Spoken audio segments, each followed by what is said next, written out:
இதயத்தில் மாத்திரம் கொள்ளை கொள்ளப்படவில்லை, உயர்ந்த மனிதர்களால் மாத்திரம் இருக்கப்படவில்லை, தன்னை சார்ந்தவர்களால் தன் சகவாசத்தில் இருந்தவர்களால் மாத்திரம் இருக்கப்பட்டதில்லை. இன்றைக்கும் ஈர்க்கப்படுகிறார்கள், இன்றைக்கும் வியக்கத்தக்க இடத்தில் நிற்கிறார்கள். ரசூலுல்லாஹி ஸல்லல்லாஹு அலைஹி வஸல்லத்தின் வரலாற்றை படிக்க ஆரம்பித்த நான் ஒன்றை சொல்வேன். பெருமானார் வாழ்ந்த காலத்தில் படிக்க ஆரம்பிக்கிறார். தௌராத்தில் யூதர்களின் வேதத்தில் படிக்க ஆரம்பிக்கிறார். யூதர் ஒருவர் அங்கே முஹம்மது என்ற பெயர் வந்த போது அழித்தார். இரண்டாவது 2 பக்கத்திலேயே முஹம்மது வருது, அழிக்கிறார். 3வது பக்கத்தில் முஹம்மது அழிக்கிறார். 4வது வரியிலேயே முஹம்மது அழிக்கிறார். அவருக்கு ஏற்க முடியல.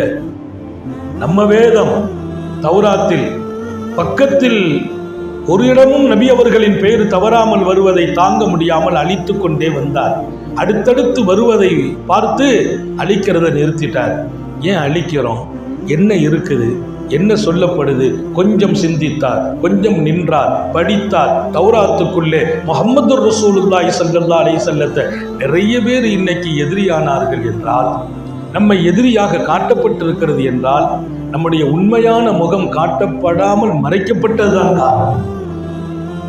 நமக்கென்று ஒரு உண்மை முகம் இருக்கிறது, அது முஹம்மது ரசூலுல்லாஹி ஸல்லல்லாஹு அலைஹி வஸல்லம் தந்த முகம்.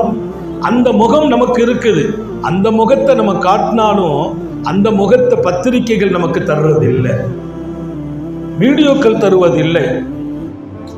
நமக்கென்று வேற ஒரு முகம் காட்டப்படுகிறது.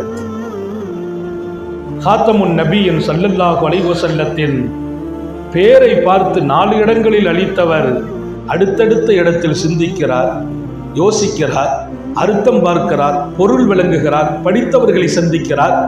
இதய துடிப்பில் நபி பெருமான் உள்ளே வருகிறார்கள். அங்கிருந்து புறப்பட்டார், ஓடினார், வந்தார், மதீனா வந்தார்.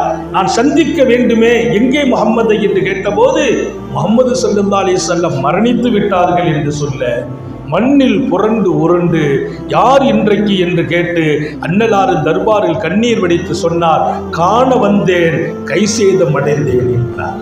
காண வந்தேன் கை சேதம் அடைந்தேன், தங்களை காண கிடைக்காமல் போய்விட்டேன் என்று சொல்லி அவர் கண்ணீர் வடிக்கிறார். சித்தீக் நாயகத்தை சந்திக்கிறார், கலிமா சொல்லுகிறார். அவர் சொன்னார், முஹம்மது ரசூலுல்லாஹ்வின் மீது எனக்கு வெறுப்பு இருந்தது, அவர்களை குறித்து அல்லாஹ் சொன்ன செய்திகள் என் இதயத்தில் அவர்களை சுமக்க வந்தேன் என்றார்.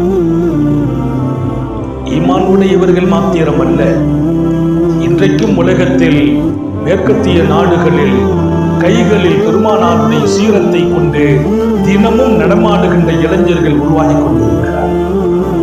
அல்லாஹ் நம்முடைய இதயத்தில் அதை பிரகாசமாக்கி